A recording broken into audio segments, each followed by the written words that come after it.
Welcome everyone to another episode of Mafia Truths with John Alite. I'm Felix Levine, to my right, John Alite.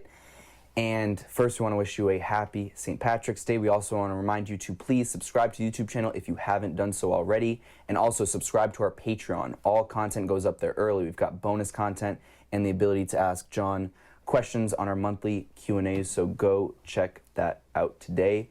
And feeling a little green on St. Patrick's Day. You got some good stories for us on this celebratory day? First, do you like my green jacket? Yeah, I do. I noticed that. I think that. on camera they said it comes gray. And you got the but little thing there. Yeah. So I want to say hello to, let's see. Let me do it this way, because I grew up with a lot of Irish guys. The McClaffertys, the McBrides, the Joneses, the McGovens, the Donahues, the Donovans, the Clearys, and I know I'm leaving out some names, but if I forget, the Bresnans, the Mathises, of course, and anybody else I forgot, you guys, don't hold it against me. And I got the luck of the Irish, remember. So, hey, everybody in Dublin, I want to say hello to Genty in Dublin and some of my friends out there. Some of the guys are plugged, John Duddy, the great fighter, announcer, and Jerry Cooney, people know I did a radio show with him. So for all the Irish, happy St. Paddy's Day. Don't want to get into trouble, enjoy yourselves, and let's get into it. So today I'm going to talk about the Westies. A lot of people ask me about the Irish gang. Jimmy Coonan. The Westies were the Irish mob on the west side of Manhattan, Hell's Kitchen. There was a movie that Sean Penn played in, and Ed Harris, if people haven't watched it before, it's called State of Grace. And Jimmy Coonan is a tough guy. I believe he's in Lewisburg right now. He's about 75 years old. And, you know, I want to talk about him as a father, as a family man, as a son that's also in prison. And he has another son that's on the street that's doing is living a good life, and thank God for him. And some of his other family members, some of them are friends of mine. So people that don't know that, and respect to them and to their family, and I wish them all well. And Jimmy Coonan originally started this life, for the kids that are listening, on Hell's Kitchen because he had a problem with Mickey Spillane. Mickey Spillane pistol whipped, kidnapped, and abused his father when Jimmy was only 18. And I think that's really what flipped that switch for him. And he swore revenge on him, which eventually they kill him. I believe Jimmy had, at that time, Roy DeMeo was very friendly with, and Roy ends up killing him. Spillane moved to Woodside, Queens, if people know where that is. It's my neighborhood, right up the block from my neighborhood anyway. And he's one of the guys that they have killed. And Spillane was involved when the Javits Center first started. For people that don't know, he was having problems with the West Side, the Genovese family. They wanted control of it. Spillane wouldn't give into it. They thought they could work easily with Jimmy, that he was a little more apt to share the wealth, and he understood the streets, and that Spillane just spent too much time not understanding as things moved on forward in the street world. So I think that's where Jimmy ends up, you know, getting his power. He starts starts getting more friendly, actually, with the Gambino family, where Paul Castellano becomes their personally hit squad. So the people that think, when we're talking about the Mafia, that the Irish or any other Jewish, German, like Joe Watts or anybody, aren't killers and tough guys or respected in the mob, you better think twice, because the Westies were very respected. He did business. DeMeo gets killed. When DeMeo gets killed, Danny Marino takes up, and he starts working with Coonan through John Gotti himself. And when Paul gets killed. Once Paul gets killed, John takes over, and he puts Joe Watson in position to control the West Side, which they have a good relationship with. Jimmy ends up going to jail several times, in and out. And his people, like most, you know, you got Mickey Featherstone that ends up cooperating later on, and you have his other guy, McElroy, who ends up cooperating. Both do. Jimmy's still alive, and trying to be a father from prison. And that's really what, you know, the story's more about, to me, is not what he did, because, you know, guys will make it sound like these guys, the Westies and Jimmy, were just completely vicious killers, but there's a history behind it. First, second, people don't understand the street. It's treacherous, and if you're not vicious, you don't survive. And he's just an example of surviving but suffering through this life, and his family suffering through his life, and his son's back in jail. And like I said, the other son is okay. But back to the people that respect the streets, it's just a dead end. He's the first topic of today's Irish mobsters. The second one is Whitey Bulger. Whitey Bulger out of Boston. Kevin Weeks ends up testifying against his boss that was an informant and involved in close to 20 murders, I believe they said he was involved with. When the law finally catches up with Whitey Bulger, he went on the run when he was tipped supposedly by an FBI agent, his handler, and he goes on a run, and he was on America's Most Wanted. Whitey Bulger became known and famous as an informant, and when he gets caught, goes to jail. His girlfriend, I believe, does about 7 or 8 years for harboring a fugitive. He gets killed by the Gias, one of the brothers.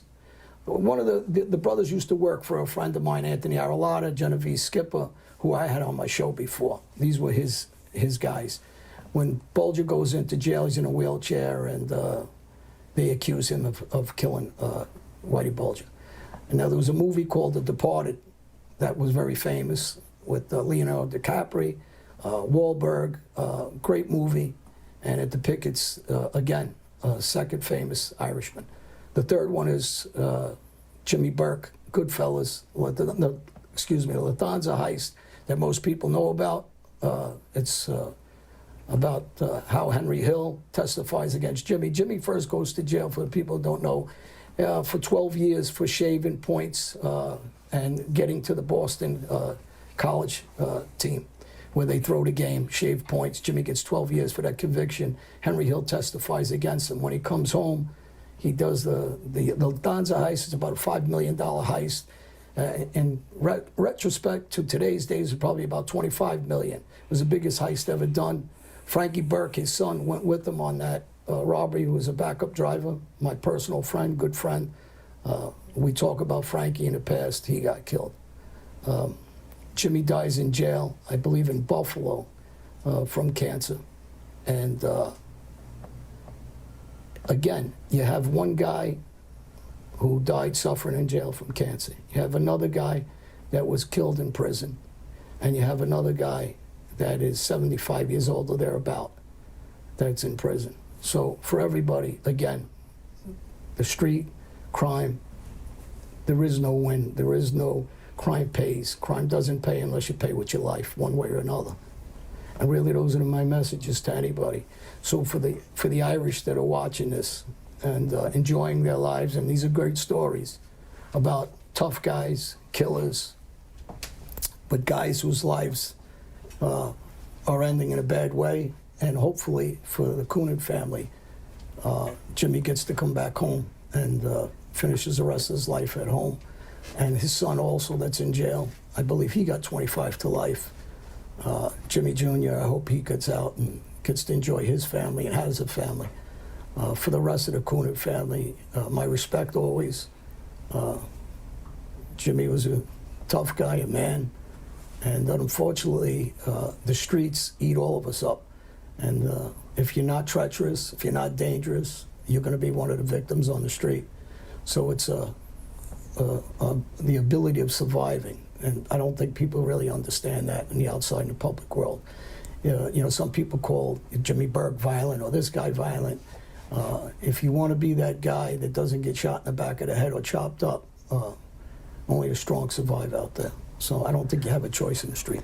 Now, real quick, in the spirit of keeping it on the Irish mob, and I think we've touched on it in past episodes. I'm not sure how much we really went into it. I mean, what are the big similarities or differences on how they run their mob comparatively to the Gambino family per se? And then secondly, how often are you doing business with the Irish mob? I mean, listen, the street is not separated between Italian, Jewish. You know, years ago you had Lansky and you had Bugsy Siegel and you had these guys, and I believe that anybody that understands the street, it's about money, it's about power, it's about violence.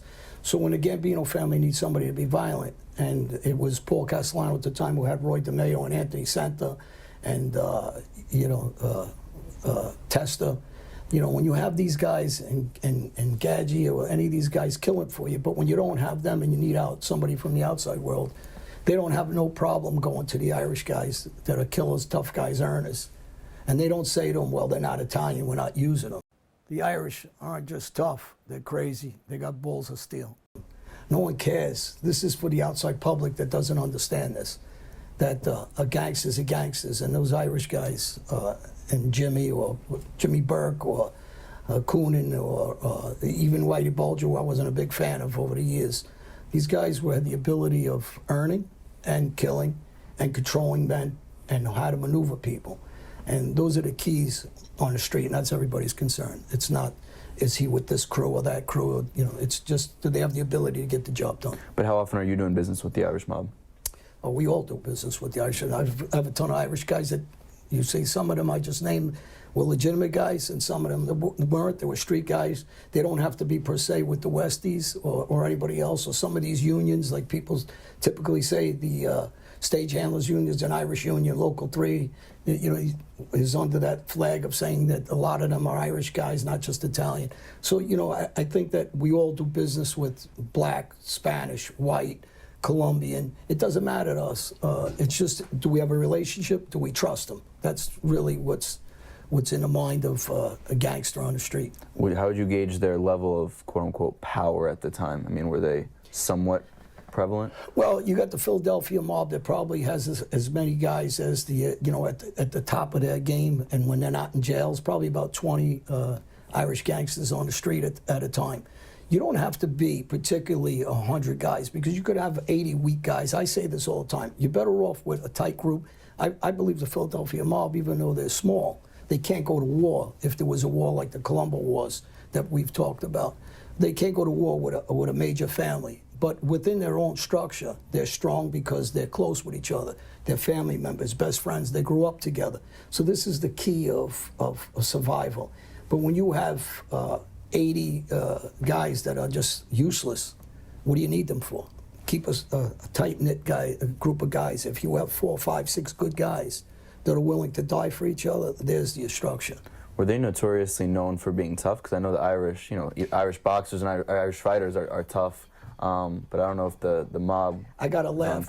The Irish guys just fight. I've said it before. They don't count how many guys are there. They're tough. They're born with just balls. I mean, they don't care if they win or lose. They're going to keep fighting. So I think they got a different mentality. And the Italian mob is very structured, and that's the reason why I think they last so long. They're deeply indebted into every aspect of this country. And we talked about that on Fear City, on Netflix. The Italian Mafia is structured so well that everybody tries to follow it, to emulate the same thing as the Italian Mafia. The difference, though, I don't think the Italian Mafia has the inbred fortitude that the Albanians have. The Albanians are born under suppression. The Irish were born just to fight, and I believe that wholeheartedly. I'm not saying there's not a lot of tough Italian guys, so don't misconstrue what I'm saying. I'm just saying that when you're with 3 or 4 Irish guys, they don't care if they got to fight 20 guys, they're fighting. I think the Italian are a little more calculating, a little more, shoot you from the back of the head, shoot your friend. I think the Irish are a little more dedicated to each other than the Italian Mafia. But the Italian Mafia, obviously, because of the size and the structure in the union business and things like that, obviously you got a huge army of guys that I don't think any other Russians or anybody can pull that off at this point, because they structured this years ago. It's like putting together a new government. It's not very easily done.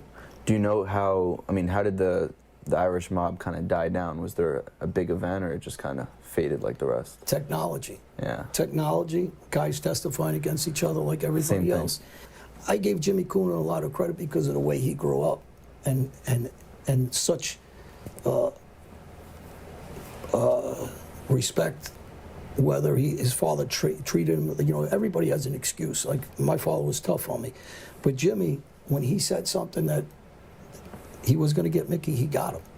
And, you know, I think that somebody hurt somebody in their family, to have that ability, so somewhere in him, he's got a deep-seated thing of love and protection of his family. And, you know, I have a lot of respect for him. More than, you know, guys that ask you why him than others. And not because I know his family and talking to his family, because I just think that the guy was a affordable, tough guy that was also, he had another side to him and that people in the public don't see. And, you know, and that's really what I want to talk about them today for St. Paddy's Day, because of the holiday and the spirit of the Irish. And listen, and I can drink like an Irishman too. Beautiful. Well, happy St. Patrick's Day to everyone out there. We are happy to announce that we have just launched our new custom bats line signed by John Alite.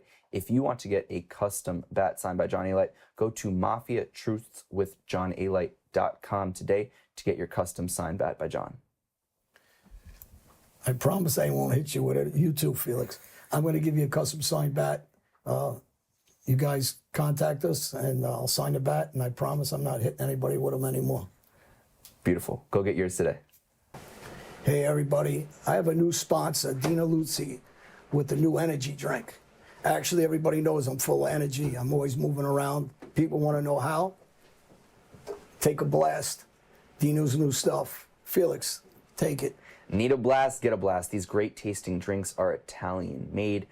Go check the link in our bio today to get a case of Dino Luzzi right now. I'm telling everybody, listen, trust me on this. This is some drink, and I drink everything. So alcohol, but this is better. Get the Dino Luzzi stuff. Energy drink, take your blast, and come see me. You've been watching Mafia Truths with John Alite.